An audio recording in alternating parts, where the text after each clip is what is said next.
This is the age of unicorns. Donald Trump won the elections. Elon Musk is considered to be a genius. And I'm receiving intelligent comments on YouTube. Miracles never cease. And here's the latest one. Professor Vaknin, that's me, by the way. My name is Sam Vaknin. I'm the author of Malignant Self-Love, Narcissism Revisited, and I'm also a professor of psychology in multiple universities. So, here goes the comment. Professor Vaknin, I'm trying hard to wrap my head around the concept of snapshotting. I watched many of your videos on the topic, which has been clarifying. Still, questions persist. Why do narcissists still seek the attention and interactions with the external objects after snapshotting? If the external object ceases to exist, why do they still want to hang out, talk on the phone, visit, email, text, etc.? Is it because they lack the awareness that the external object is not actually the introject? Can they not tell the difference?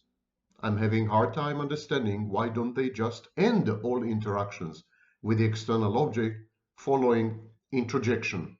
What am I missing? A lot. Okay, first of all, I never said that interactions with the external object cease. What I said is that the narcissist interactions proceed with the internal object. The relationship unfolds with the internal object. That is because the narcissist is unable to perceive your externality and separateness. The narcissist confuses the externality and separateness of the external object with the internal object.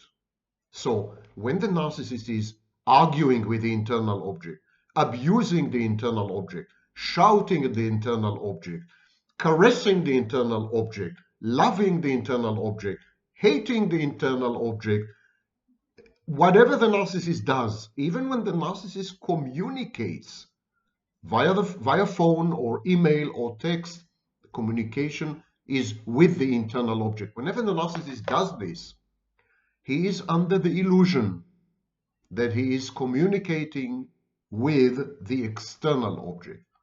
He simply thinks that the internal object is the external object. That happens also in psychosis, where there is a god-awful confusion between internal and external. The psychotic hears a voice. The voice is in his mind, but the psychotic would say the voice is coming from the outside. Or the psychotic would see an image in his mind's eye, and he would believe that the image is out there, is external. This is known as hallucination, auditory and visual hallucinations. So the narcissist in some way is hallucinatory. Clinically, the narcissist is delusional, but there is an element of a hallucination here, where the narcissist, as he carries on interacting with the internal objects, fully believes and would insist that he is actually interacting with the external object. So I know it's difficult to wrap your mind around this, but try.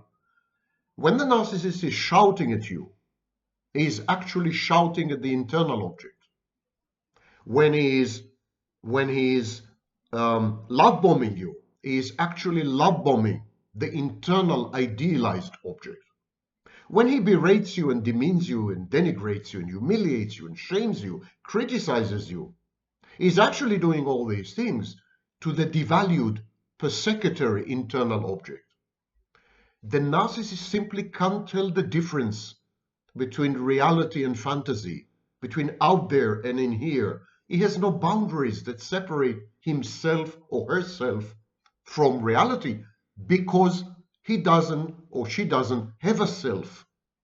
When you don't have a self, then you're diffused, you're like a cloud, you're fuzzy, you're like fog or mist. You kind of dissolve into the environment, and you can no longer tell the difference where you stop and other people begin, and where other people stop and you begin.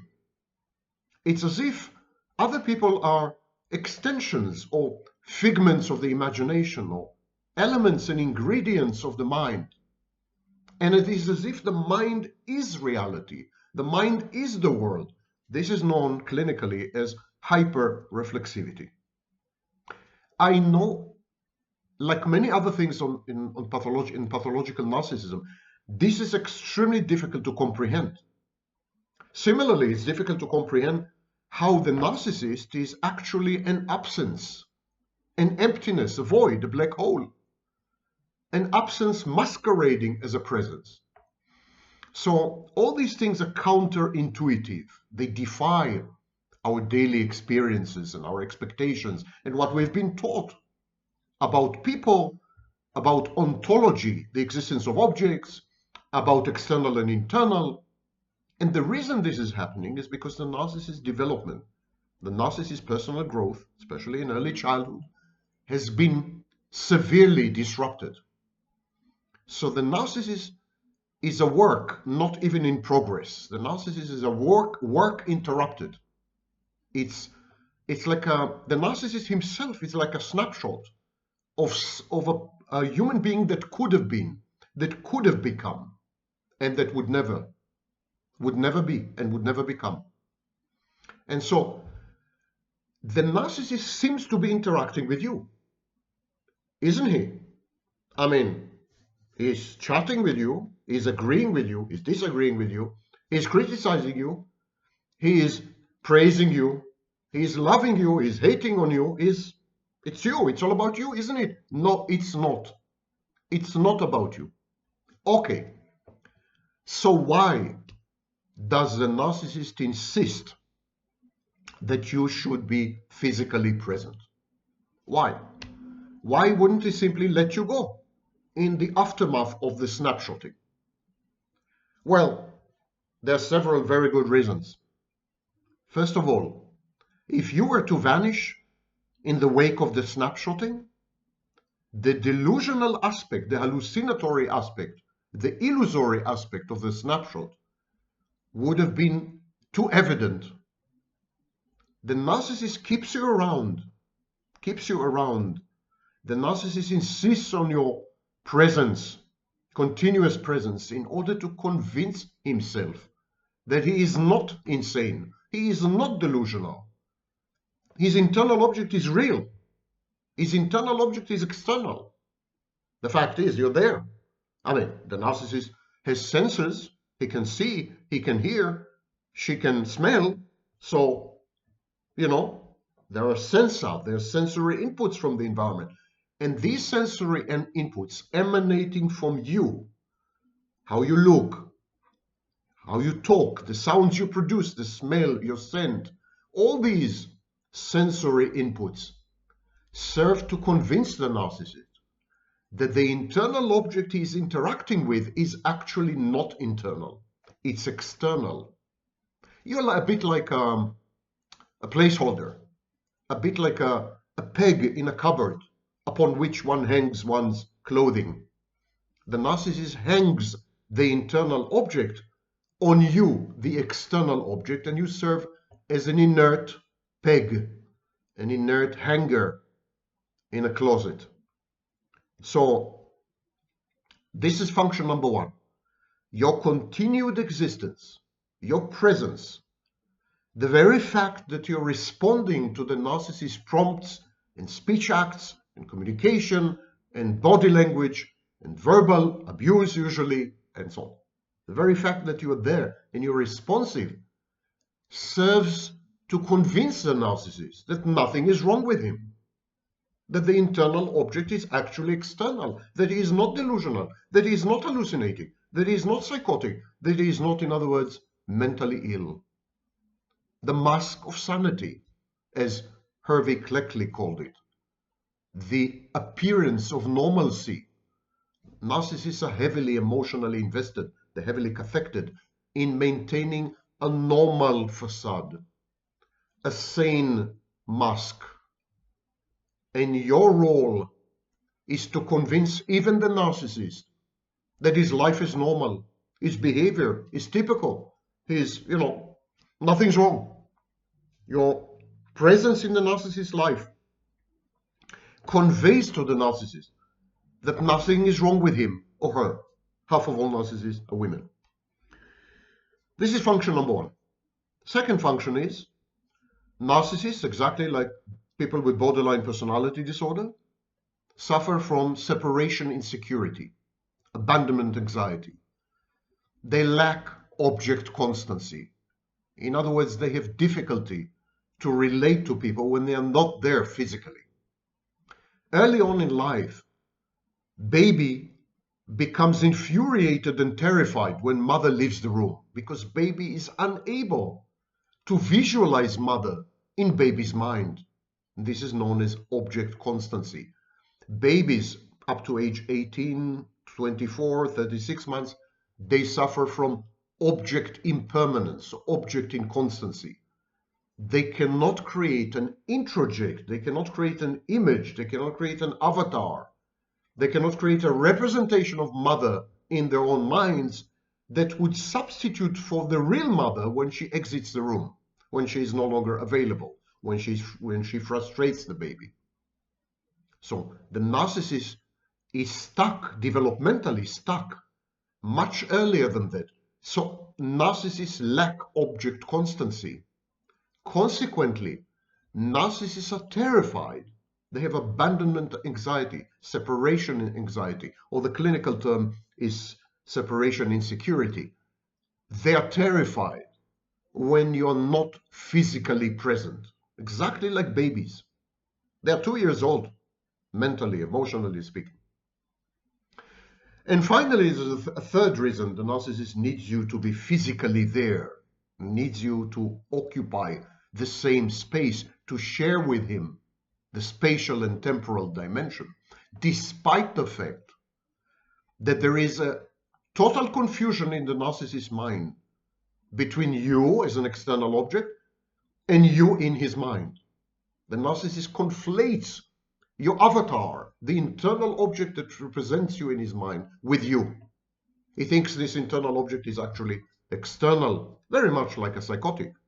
That's why Kernberg suggested that these are actually pseudo-psychotic disorders. And there's a third reason, and to my mind, it's possibly the first or second most important. The narcissist compulsively transitions through the phases of the shared fantasy. He cannot help it. He idealizes, then he's forced internally, he's compelled to devalue, then he's compelled to discard. And he needs to transition between these phases. He needs, for example, having idealized you, he now needs to devalue you. But why would he devalue you? What would justify the devaluation? I mean, for a while, you could do no wrong. You were perfection reified. You're amazing, you're fascinating, unprecedented, unique. How come suddenly you can do no right? You're ugly, you're stupid. This transition is very sharp.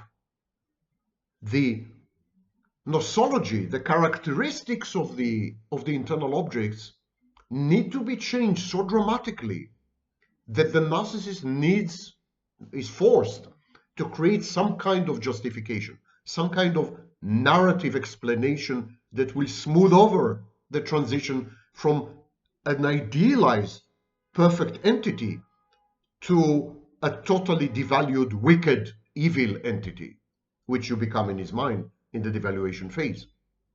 So, whenever the external object, you, deviates and diverges from the internal object that represents you in the narcissist's mind, this allows the narcissist to modify the internal object. The contradictions, the conflicts, the dissonances, the disagreement, the mismatch between you as an external object and the internal object that stands in for you in the narcissist's mind, these grating differences or differentials allow the narcissist to devalue you safely, to change the contours and the content of the internal object to reflect these deviations and divergences, which are perceived to be malevolent and wicked. So, The narcissist is compelled, it's a compulsion, he cannot help it, compelled to convert you from an idealized, beloved, so to speak, object to a hated, wicked, evil, inferior, and above all, persecutory, hostile, enemy object. How to accomplish this? By contrasting the idealized object with the real you, with the external object, and accumulating a rap sheet of transgressions, mismatches, challenges, criticism, disagreement, arguments, and so on, until the cumulative weight of all this justifies the redefinition and reinvention of the internal object as an enemy. So the narcissist needs you to be there for the inflection points, for the transition points. At that particular point in time, at that particular, as I said, inflection point, the narcissist recognizes not your externality, but the impacts and effects of your externality. So there is the internal object.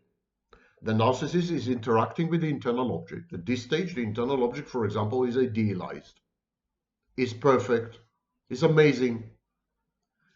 And then the narcissist begins to take note of the impacts and effects of you as an external object. No, he's incapable of noticing you or perceiving you as external, but he is perfectly capable of making a derogatory, accusatory list of everything you're doing wrong, everything you're doing to take him down.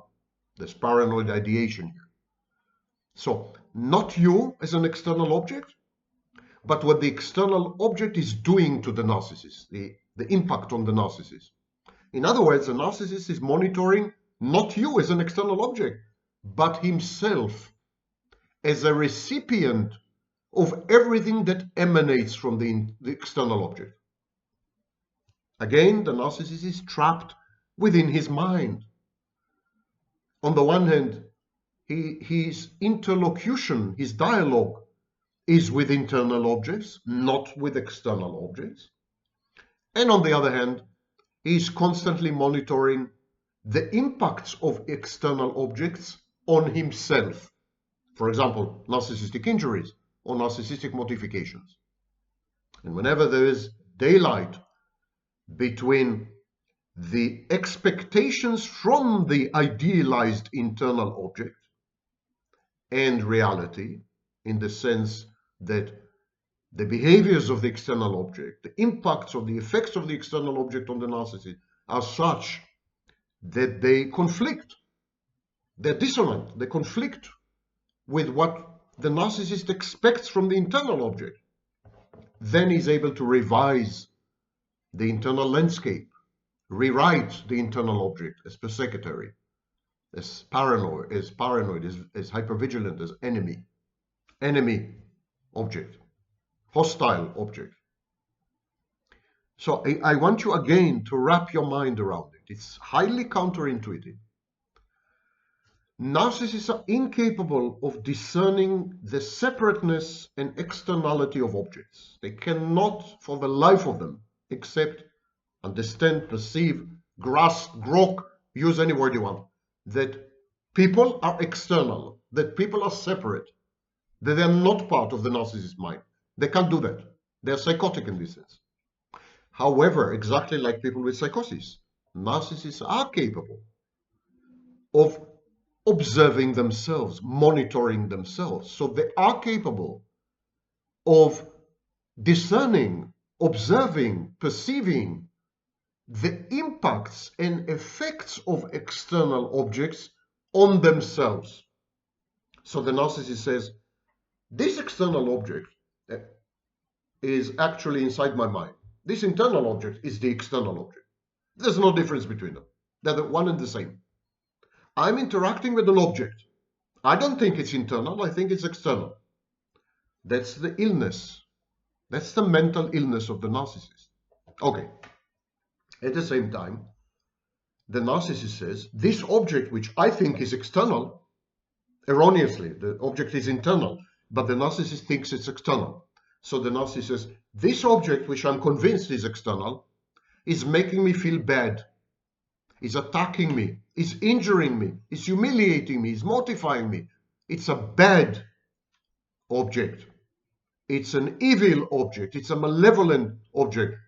This object conspires to take me down, this paranoid ideation. So the narcissist experiences the emanations from the object, what the object does to the narcissist.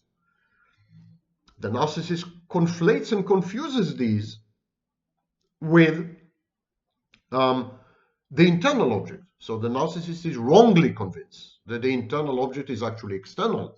And whenever there's some transmission from the external object, the narcissist attributes it to the internal object.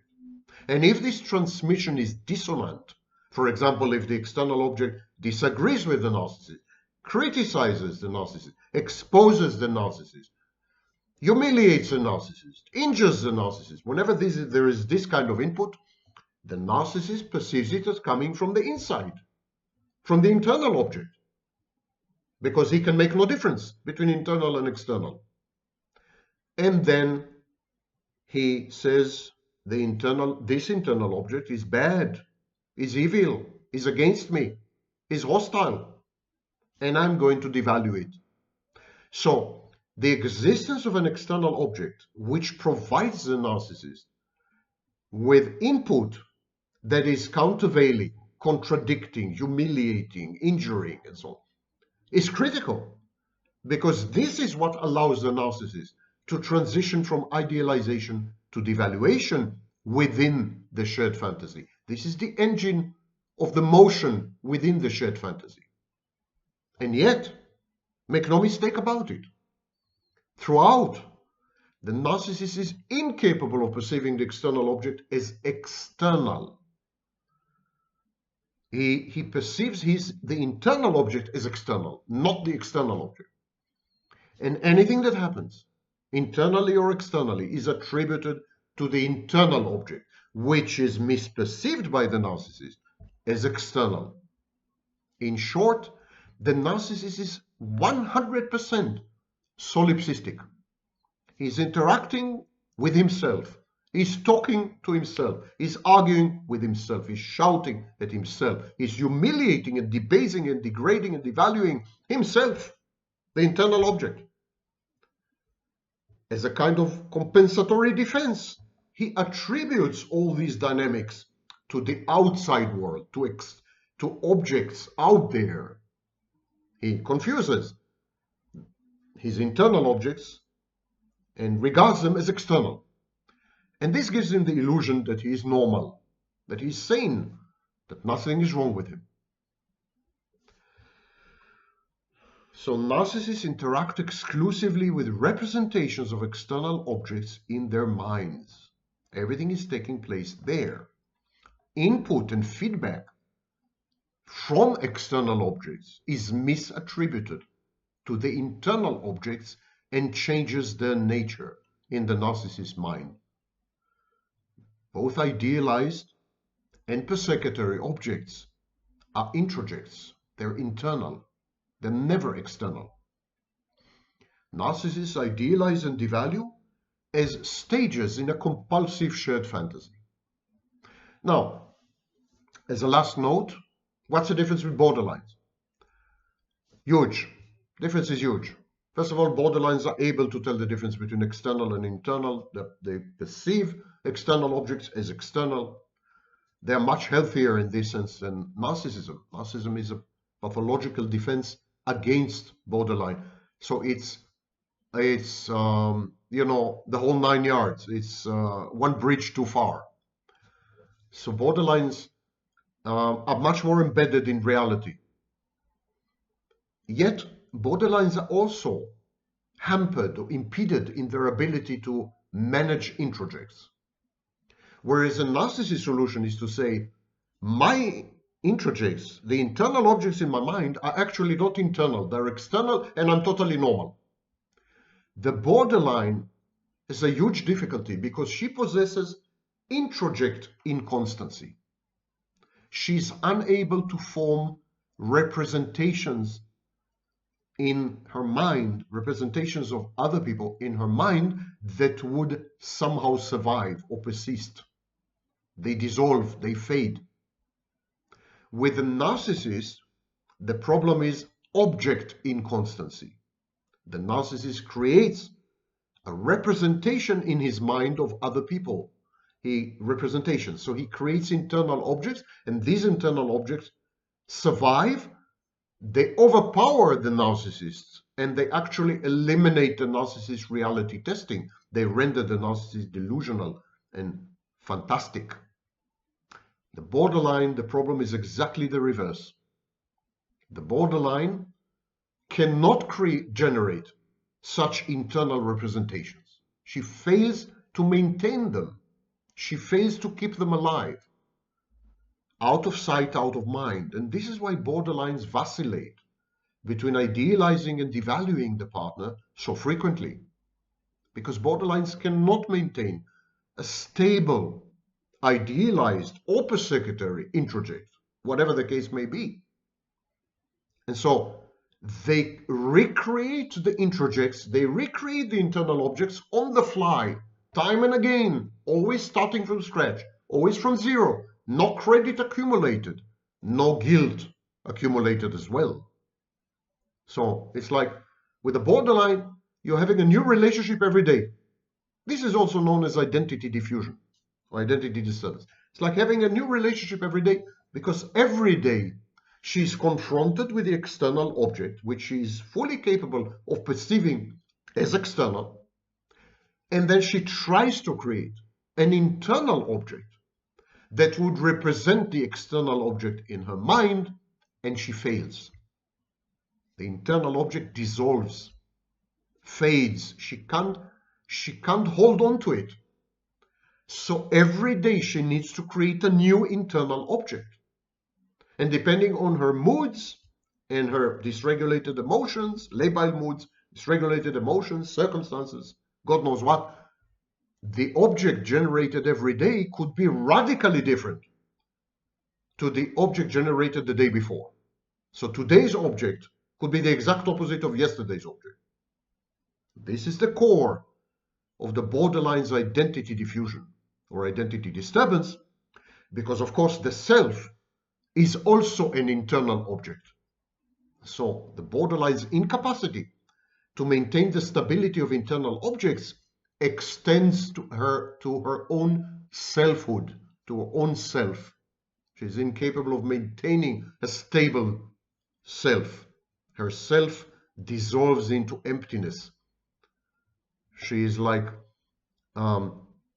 ink in water, you know.